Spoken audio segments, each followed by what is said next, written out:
ప్రజలు కూటమి ప్రభుత్వాన్ని మోసం చేస్తున్నారండి. ఎందుకంటే మరి ముఖ్యంగా చంద్రబాబు నాయుడు గారిని మోసం చేస్తున్నారు ప్రజలంతా కలిసి అనేది నా అభిప్రాయం. నిజమండి. ఎందుకంటున్నానండి ఈ మాట, ఎందుకు ప్రజలు మోసం చేస్తున్నారు చంద్రబాబు నాయుడు గారిని, ఏ విషయంలో మోసం చేశారని నేను చెప్పే ముందు నాదో రిక్వెస్ట్ ఉంది. మొత్తం అందరికీ తెలియాల్సిన వీడియో ఫస్ట్ అయితే మీరు లైక్ చేయండి. లైక్ చేస్తే ఎక్కువ మందికి ఇన్ఫర్మేషన్ షేర్ అవుతుంది. కొత్తగా మన ఛానల్తో పక్కాగా సబ్స్క్రైబ్ చేయండి. అంతేకాదు లైక్ చేయడం వల్ల నాకు మోటివేషన్గా ఉంటుంది. ఇది అందరికీ చేరాలి కాబట్టి షేర్ చేయండి. ఎందుకు ప్రజలంతా కలిపి చంద్రబాబు నాయుడు గారిని లేదా కూటమి ప్రభుత్వాన్ని మోసం చేస్తున్నారని అన్నానంటే, ఒక్కసారి ఏంటి రీసెంట్గా 2-3 రోజుల కిందటే తల్లికి వందనం అయితే కనుక రాష్ట్రం మొత్తం వేశారు. ఏంటి చాలా పండగలాగా జరిగింది అది. తల్లికి వందనం ఎంతమందికి, ఇంచుమించుగా 67 లక్షల మంది విద్యార్థులకు తల్లికి వందనం అయితే వేయటం జరిగింది. అంతేకాదు కొన్ని లక్షల మంది తల్లుల అకౌంట్లు ఇది వేయటం జరిగింది.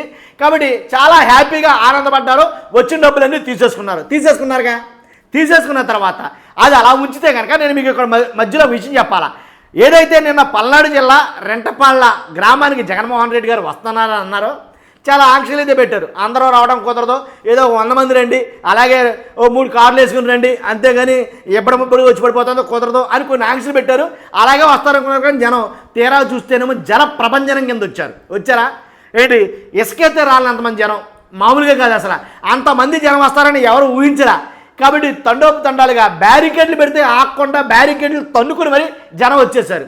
బ్యారికేడ్లు పెడితే ఆగకుండా బ్యారికేడ్లు పెట్టిందంటే అవసరమైతే మేము చేలోంచి కూడా వెళ్ళిపోతాం, చాలాలోంచి కూడా. అలాగే చాలాలోంచి కూడా వచ్చేసారు బళ్ళు వేసుకుని. చూసాంగా. దానికి దీనికి సంబంధం ఏంట్రా బాబు అని మీరు అనుకోవచ్చు. ఉంది, సంబంధం ఉంది. జగన్మోహన్ రెడ్డి గారు కూడా ఆ కార్యక్రమానికి వచ్చిన జనం అనధికారికంగా, అంటే అధికారికంగా చూసుకుంటే 15,000 మందో లేదా 20,000 మందో 30,000 మందో వచ్చున్నారు. బాగా ఎక్కువ అనుకున్నారు. అనధికారికంగా చూస్తే 50,000 మంది దాకా ఉంటారు అంటున్నారు. అంటే అక్కడికి వచ్చిన జనమంతా కూడా తల్లికి వందనం తీసుకున్న వాళ్ళే. ఇప్పుడు చెప్పండి, అర్థమైంది కదా. అక్కడికి వచ్చిన జనమంతా కూడా తల్లికి వందనం తీసుకున్న వాళ్ళే. బాబు గారిని మోసం చేస్తున్నారా లేదా అర్థమైందా మీకు? ముఖ్యమంత్రి గారిని లేదా కూటమి ప్రభుత్వాన్ని ఈ జనమంతా మోసం చేస్తున్నారా లేదా? ఎందుకంటే కనుక తల్లికి వందనం మ్యాక్సిమం పడ్డ వాళ్ళు అందరూ. కానీ మరి ఏమైంది? అంతేకాదు చంద్రబాబు నాయుడు గారి హయాంలో ఈ కూటమి ప్రభుత్వంలో ప్రజలను ఉద్దేశించి ప్రవేశపెట్టిన పథకాలు చాలా ఉన్నాయి. 3 ఉచిత గ్యాస్ సిలిండర్లు, ఫ్రీ గ్యాస్ తీసుకుంటున్నారుగా. తర్వాత పెన్షన్ 4,000 చేశారు ఆయన, తీసుకుంటున్నారుగా. అలాగే రేపో మాపో ఉచిత ఆర్టీసీ బస్సు పథకం అంటున్నారు, తీసుకుంటున్నారుగా. అలాగే ఆడబిడ్డ నిధి అని చెప్పేసి నెలకు 1,500 ఇస్తానన్నారు, తీసుకుంటున్నారుగా. ఇన్ని తీసుకుని కూడా జగన్మోహన్ రెడ్డి గారు వెళ్ళించి ప్రతి చోటుకి ఇన్నేసి లక్షల మంది జనాలు వెళ్ళిపోతూ ఉంటే ఏమనుకోవాలి? మోసం చేస్తున్నారనుకోవాలా అని అంటే కనుక కొంతమంది పెద్ద మనుషులు మాట్లాడతారు. ఇప్పుడు ఏమని మాట్లాడతారంటే, అదేంటది ఇంతకు మించి చేశారు జగన్మోహన్ రెడ్డి గారు అప్పట్లో 2019 ఎన్నికల్లో. అసలు ఈ తల్లికి వందనం పుట్టక ముందే పుట్టించింది అమ్మ ఒడి అని చెప్పి. కాబట్టి ఆ అమ్మ ఒడి పథకం జగన్మోహన్ రెడ్డి గారిదే కదా అని కొంతమంది కామెంట్లు పెడుతున్నారు. అయితే ఉండొచ్చు, దాన్ని ఇంప్లిమెంటేషన్ చేసి డబుల్ చేసి ఇస్తున్నారు కదా ఇప్పుడు. కాబట్టి అవన్నీ చేసిన జగన్మోహన్ రెడ్డి గారికి అప్పుడే అలా జరిగింది కదా. ఇప్పుడు ఇది ఇలా జరిగితే తప్పే ఉంది అని అనుకునే వాళ్ళు చాలామంది ఉండొచ్చు.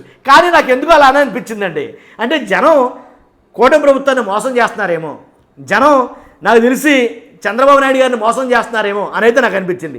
కాబట్టి 1 కాదు 2 కాదు, మొత్తం పథకాలన్నీ కూడా నాకు తెలిసి వాస్తవంగా చెప్పాలంటే తల్లికి వందనం అనే పథకం అమలు చేయలేదు ఈ ప్రభుత్వం అని అవసరమైతే జగన్మోహన్ రెడ్డి గారి కాడి నుంచి మ్యాక్సిమం వైసీపీ నాయకులు అందరూ అనుకున్నమాట వాస్తవమా కదా. కానీ వాళ్ళందరి అనుమానాల్ని పటాపంచలు చేసి తల్లికి వందనం ఒకరుంటే ఒకరు, నలుగురు పిల్లలకి వేసేశారు చంద్రబాబు నాయుడు గారు. కాబట్టి అడిగించుకోకూడదు అనిపించుకోకూడదు అనుకున్నారు, రెండో తెలియదు. కానీ ఆ పథకాన్ని అయితే ఇంప్లిమెంటేషన్ చేశారు. ఇంక అడగడానికంటూ ఏమీ ఛాన్స్ లేకుండా, చాయిస్ లేకుండా. కాబట్టి ఈ రకంగా చూస్తే ఇన్ని చేసి జస్ట్ 3 రోజులు కూడా గడవకముందే అంతమంది జనం కూడా వెళ్ళిపోతే ఆ జనమంతా ఎవరనుకోవాలి? వాళ్ళందరూ తల్లికి వందనం తీసుకున్న వాళ్ళేగా. కాబట్టి జనం ఎటువైపు ఉన్నట్టు, ఎటుపక్క ఉన్నట్టు నాకు అర్థం కాల. కాబట్టి మీకు అర్థమైతే కనుక మోసం చేస్తున్నారు లేదో మీకే తెలియాలా. మీకు అర్థమైతే కనుక ఖచ్చితంగా కామెంట్ రూపంలో తెలియజేయండి. మర్చిపోద్దు. ఇంకోటి ఏంటంటే కనుక మీ అభిప్రాయాన్ని కామెంట్ రూపంలో తెలియజేయండి. ఫస్ట్ అయితే లైక్ చేయండి, నాకు మోటివేషన్ ఉంటుంది, ఎక్కువ మందికి ఇన్ఫర్మేషన్ షేర్ అవుతుంది. చూస్తున్నా మీకు అందరూ కూడా థ్యాంక్ యూ సో మచ్.